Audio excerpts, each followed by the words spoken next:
afternoon. I'm Alicia Jacobs. I'm your Senior Benefits Analyst, and today we're going to be going over Annual Enrollment 2015.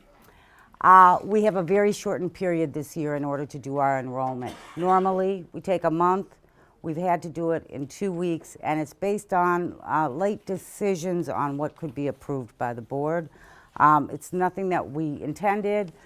So please try to bear with us, work with us. We're actually recording this session so that we'll have it available for people to view at home, people who work different shifts, so that everybody can get the information. So our enrollment actually still takes place only until November 30th.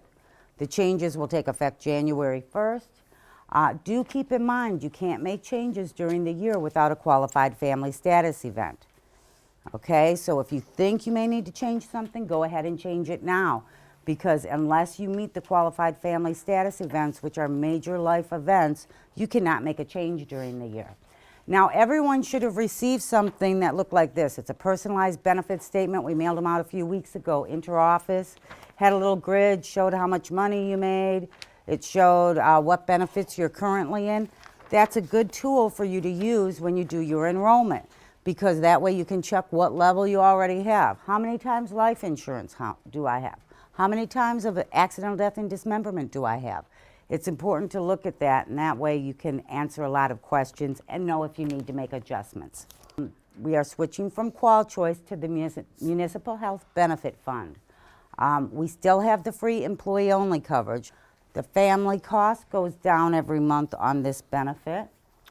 We do still have a handful of folks that are paying the extra 15% because they didn't get the wellness credit. Now, this is the last year of that plan. I've already had people asking me, what do I need to fill out to keep the 15% off? We're not doing that for 2016, so this is the last year. You don't have to worry about filling out the doctor form or the health questionnaire. There are some slight plan design changes.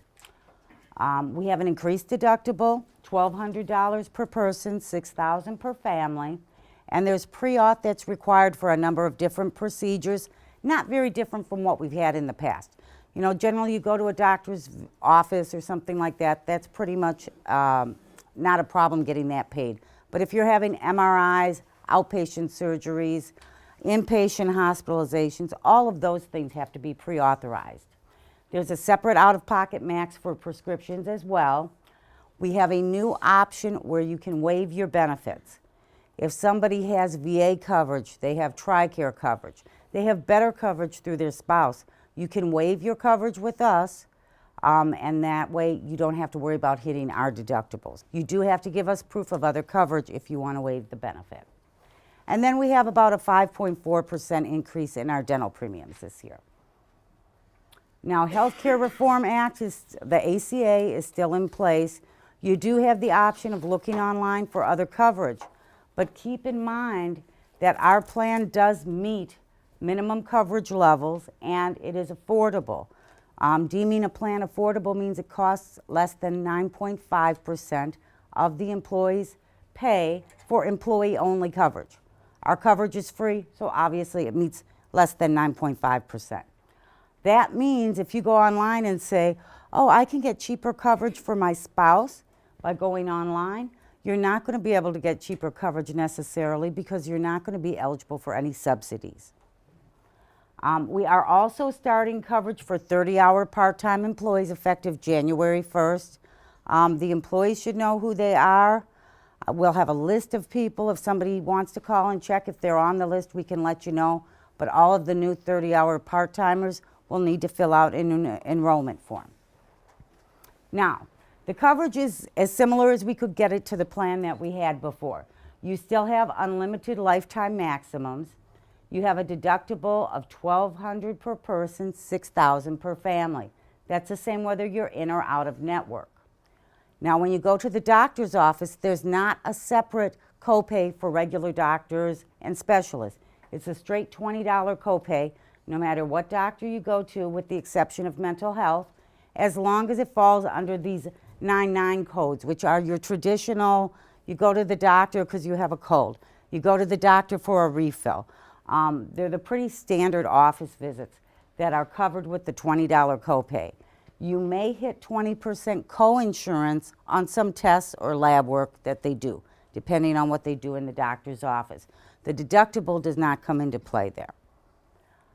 Your wellness visits are still going to be covered with no copay. That's your annual exam when you go in for your lab work, your blood work, just the stuff that's covered under wellness will be covered at 100%. But do keep in mind, if you go in for your well checkup, start talking to the doctor and say, well, I've been having a problem with this, that, or the other thing.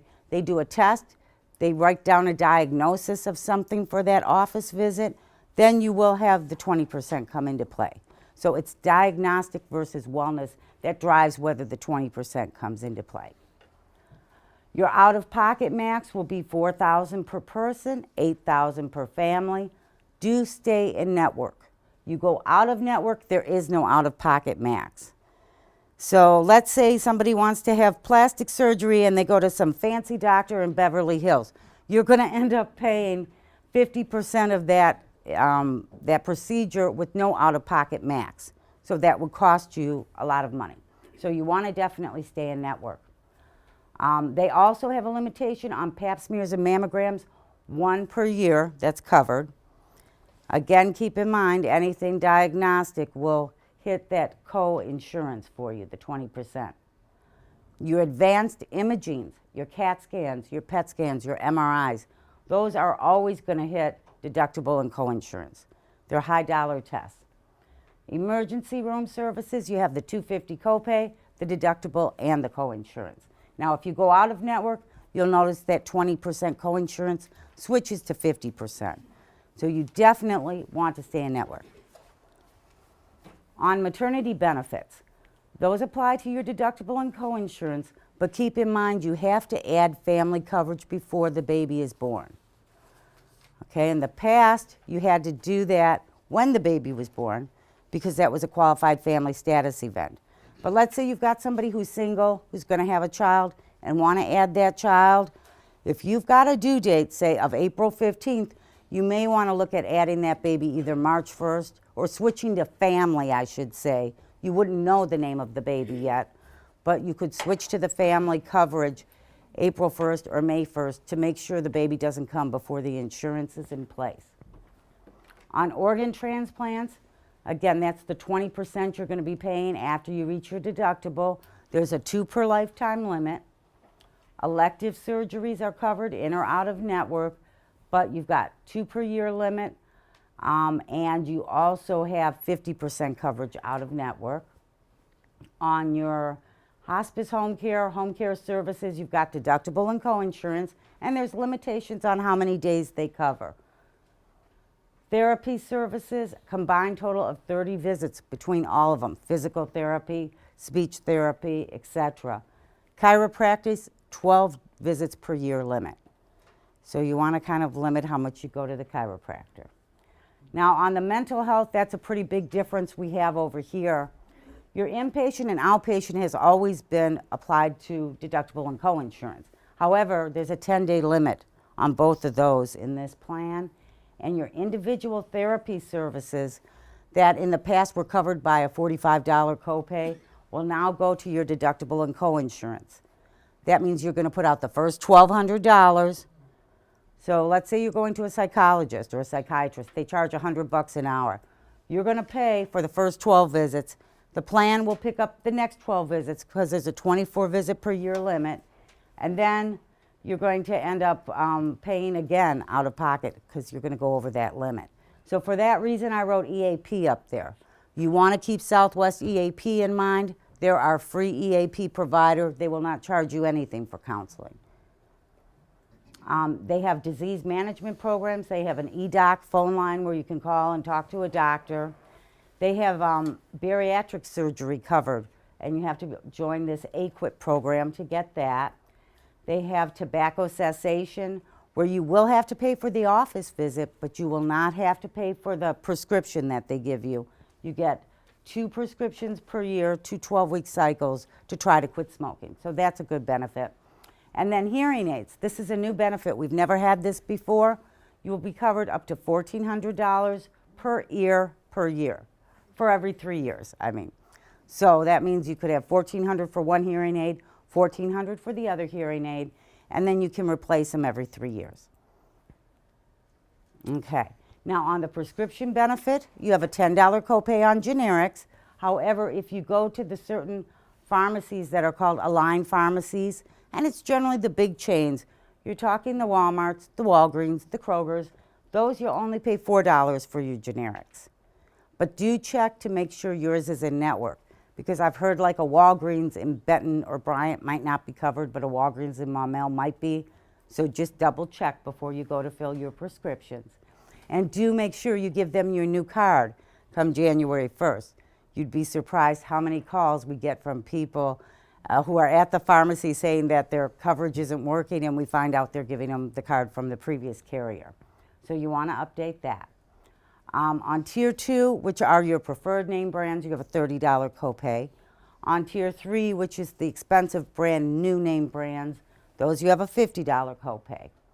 Tier 4 is not covered, but you do get the discounted rate. And then at Tier 5, those are the high dollar specialty drugs, the chemotherapies, the other maybe anti-rejection drugs for people who've had transplants. Those are very expensive. They cost thousands of dollars. So if you've got one that's up to $1,000, you pay $50. If it's $1,000 or more, you pay $100 every time you get it. Also on that out-of-pocket max, once you would put out $2,600 on prescriptions, everything's covered for you for the rest of the year. And then they have another program which everybody should have a sheet. It was over there that talks about the reference pricing guide. A lot of drugs that aren't covered right now will be covered, like Claritin and things like that that are antihistamines. If you're currently taking it, says Clarinex, switch to Allegra. There's certain drugs that can be covered, certain ones that won't be covered. You want to make sure you study this list to make sure if you have any meds on there that you switch to the lower cost medicine before April 1st, because effective April 1st, they will no longer cover the more expensive drug, just the one on their list. So make yourself familiar with this. There's another handout that was out there that talked about which ones you have to get the pre-auth on. That list you want to make yourself familiar with too. But again, it's pretty standard. It's the type of things that you've had to have a authorization for in the past. They do have an appeals process. If for some reason something's denied, you can appeal to try to get that approved.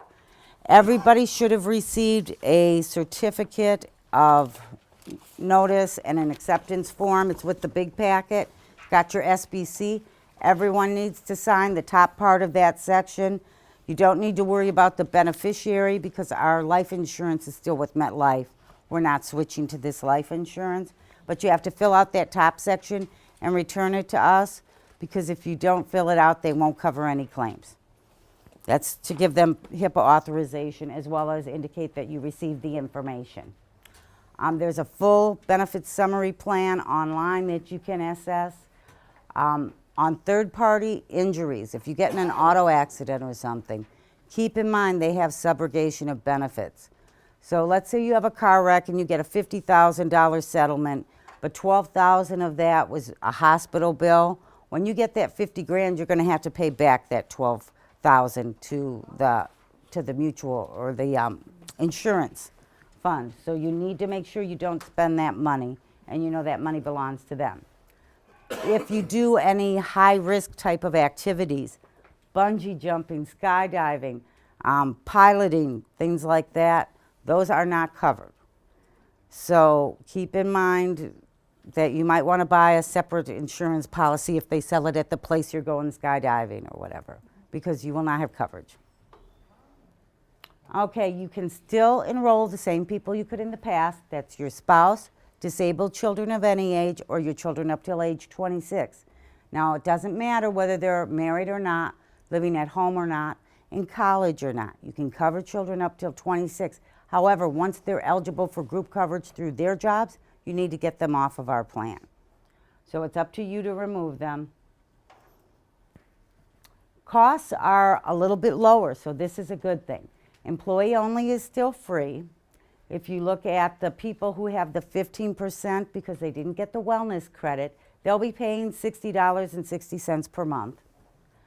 The family is going down from $442 to $359. And if you didn't get the wellness credit and you've got family coverage, you're currently paying like $602 a month. It's going down to $413.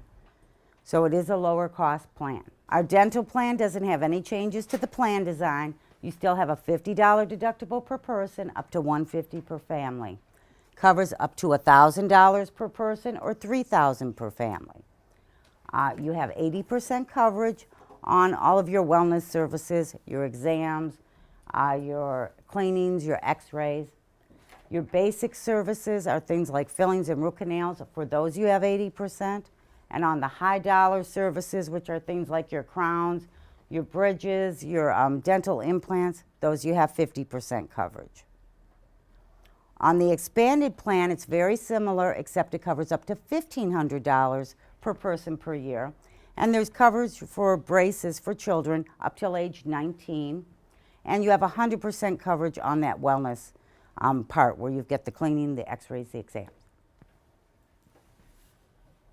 The costs have gone up a little on the dental. Employee only is still free. Your family dental will cost $31.44 per month, so that's going up a couple dollars. Your expanded dental costs a little bit more too. It's going from $8 and some change to $12.50. And the expanded family is going up about $9, $10 a month to $71.24. So you really need to take a look at how much you use a year in dental and which plan is better for you. Now on the vision plan, we still have VSP available for non-uniformed employees. You pay a $10 copay when you go to the eye doctor. Tell them VSP, do not give them your medical card. The only time vision is covered under medical is if you have an eye illness, glaucoma, if you have an eye injury like a scratched cornea. Any other time you would tell them VSP. You give them your social security number. They look you up in the computer and they tell you what you're eligible for. And you pay $50 copay for glasses. You can get glasses every year, frames every 2 years. And contact lenses you can get every year, covered up to $105. Cost is still the same. Employee only is free. Family coverage, $2 a month. Now, for uniformed employees, though, you're going to have to put aside money into either the flex spending or put money aside to go for your eye exams, because the routine eye exams will not be covered under our medical plan. On wellness program, we still have our health fair. We have screenings. We give you tetanus shots, flu shots, things like that. We have a RetireWise program we started last year that was very popular. We're going to do more RetireWise programs, some weight management classes, and then you get half-price memberships at the Daily Fitness Center and Southwest Fitness Center. Flexible spending hasn't changed this year. Gone from $2,500 to $2,550 on the maximum you can put in for medical. You can also put aside money for daycare expenses, or if you buy insurance that isn't through payroll deduction and pre-taxed, then you can go ahead and get flex spending and use that for premiums. Sometimes I'll get an employee who has a college kid who they take the single here at work and then they cover the college kid through Blue Cross Blue Shield, Qual Choice, someplace they bought an individual policy. You can run those monies through the pre-tax plan to put you in a lower tax bracket and save you money at year end at tax time. There's a debit card. That's what most people choose to use for their medical expenses, their co-pays on prescriptions, office visits. You can get over-the-counter meds as long as you have a written prescription from your doctor.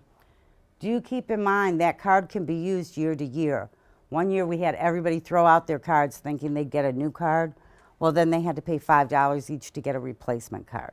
So it will be reloaded with the money that you put in for next year.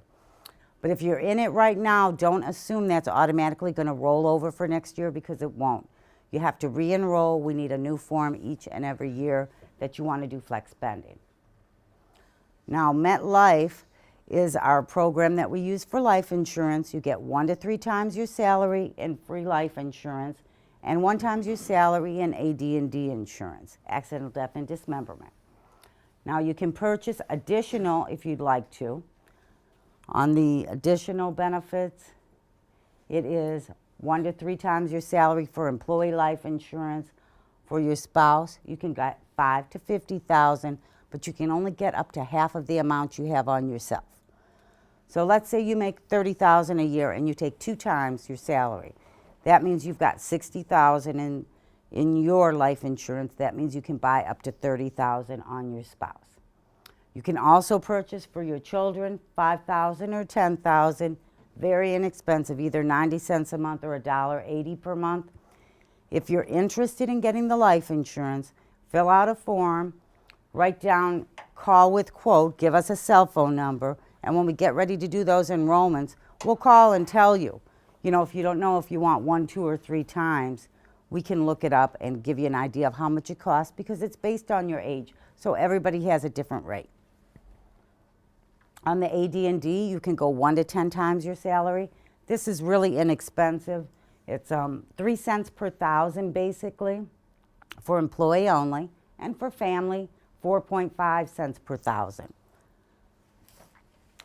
They also come with free will preparation if you get the voluntary life, and free travel and identity theft assistance if you get the AD&D. Now on our voluntary benefits, we have a new cancer plan. Rolled it out last year through US Able. And this plan, you get paid a flat amount of cash if you're diagnosed with cancer. Also covers heart attack, stroke, Alzheimer's, I believe, is in there. Our 457 is through Arkansas Diamond. It's now called Voya. Those maxes have gone up to 18,000 per year you can put away. If you're age 50 or above, 24,000. At age 61, if you meet certain criteria, you can put up to 36,000 away. You can contribute either pre-tax or Roth. The pre-tax is good because it lowers your income now so that you pay less in taxes. The Roth is good because let's say you've got a lower income, you're a younger person, you don't need the tax break now, you've got 3 kids at home and a spouse. You're not really looking for the tax break, but you are looking to put away for retirement. You could put away that money and then everything grows without any taxes on them when you pull it out. So you either save the tax money now or you save the tax money later. You can start or change the amount, start your contributions, stop your contributions anytime during the year. They do have hardship withdrawals. They have to meet certain criteria. You have to have medical bills. You can't just come in and say, I need a hardship because I charged too much on my credit card. That's not going to work. On our pension plans, we have the new non-uniform DB plan we started last year. You're putting in 4.5%. The city's matching that with 9%. There are no withdrawals, no hardships, no nothing that you can get out while you're working here. However, after you leave, it will be paid out. The new plan is set up to pay a monthly benefit at retirement. Your normal retirement age is 65. You're going to get a full benefit at age 65. If you leave at age 62 and start drawing it, you would have a 9% reduction. If you leave at age 55 and want to start drawing it, it's really severely discounted. So I don't recommend anybody take it at age 55. The amount is just too low. It is paid out if you have less than 5,000 in it when you leave at the end of the quarter after you get your final pay. So you want to make sure you kind of time when you're going to leave if you need that pension money, because it really takes about 6 weeks after the end of the quarter for them to pay that out. So it takes quite a while. I get people sometimes calling wanting to get their hands on their pension right away, and we really can't pay it out right away because they have to calculate all the earnings from the different funds we're invested in before they pay that out. Now, if you have money left in the DC plan, that would be paid out in a lump sum rather than at a monthly check. Again, that's also paid out 6 weeks after the end of the quarter of your final check. And then our stable value fund is something you can sign up for if you've got money still in that DC plan that will guarantee you won't lose money. You're not going to gain much money. It only pays out like a 0.5 percentage point in interest, but you won't lose. So some people feel more comfortable with that, you can sign up for that after age 55, but you can never switch back. If you see the stock market's, going gangbusters and earning 20% in a year, you're going to give up those potential gains in order to lock in the lower risk, I should say. Now on our APRs, we have a new rate that comes up every year, and it generally goes up a little bit. I think this year it's actually coming down a little. On the judges plan, it's going to be a city contribution of 24.69%. On the other clerks and judge plan, which is what most of our employees in, it's a 14.5% city contribution. On lot fee, you've got the city putting in for the firefighters 20.58%, and you've got them putting in for the police 15.45%. Now, people that are in the old drop plan, it's just a 6% city contribution on that. Our time off plans remain the same, no changes on those. You either have vacation and sick if you're union, or PTO and STD if you're not. Do keep in mind, if you're sick, the first 3 days you have to use PTO. You can't use your STD pay. You can sign up for CAT leave.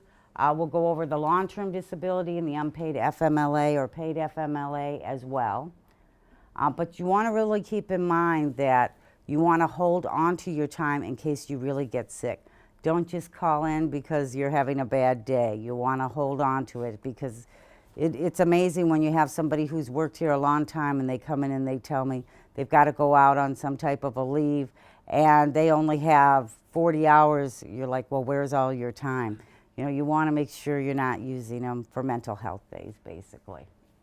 Catastrophic leave is what you can sign up for twice a year. It's in December and in June. We've got forms here for you to sign up for that. If you're already in, you do not need to sign up again. That will automatically roll over. But this pay is for short-term types of illnesses, injuries, and it will cover you for up to 6 months. But if we know that you're going to be gone more than 6 months, then you need to apply for long-term disability. CAT leave pays 100%. The long-term disability pays 60%. The 60% would cover you up until the end of the 6 months. At that point, you would resign due to your medical condition, and then you're paid by Lincoln Financial, which is our LTD carrier, up until age 65. Now, our EAP program that I referenced before is where you can get free counseling. They do not call and tell us who's using it. They only give us aggregate data at the end of the year. So keep in mind that's a free benefit. You can use it. Your family members can use it. After you stop working here, you can still use it. Retirees can use it. It's a great plan, and we do encourage you to take advantage of it. Now, during the year, you can make a change to your benefits only if you have a qualified family status event. And they're major life events. Somebody is born, somebody dies, somebody gets married, somebody gets divorced, somebody gets laid off from a job or loses group health coverage. That's when you can make a change. Make sure you let us know right away within 30 days so that we can make the change and adjust your pay accordingly. The actions that we need from everybody is to turn in a form if you are making a change. If you are not making a change, we do not need a change form. If you are doing flex spending, we will need a form from you. If you're waiving coverage, we will need a form from you along with the proof of your other coverage. Also, that certificate acceptance form, that's part of this big packet. Again, we need the front top section of that filled out down to the beneficiary info. You can skip the beneficiary info because we can't get any claims processed unless we get this back. And then keep in mind, if you're adding coverage this year, your deductions in December will pay for your January coverage. We get people every year that switch to family and then they call us in December and they're upset because it's Christmas time and they're having to pay for this insurance, and why do they have to pay? That's the reason. We pull them out so that they're ready to be paid on the first of the month to the carrier. Okay. The new email address that we have is hrbenefits@littlerock.org. That way you don't have to remember Alicia, Mabel, Dee Dee, whoever you're mailing it to. You just mail it to that and it hits all of our mailboxes.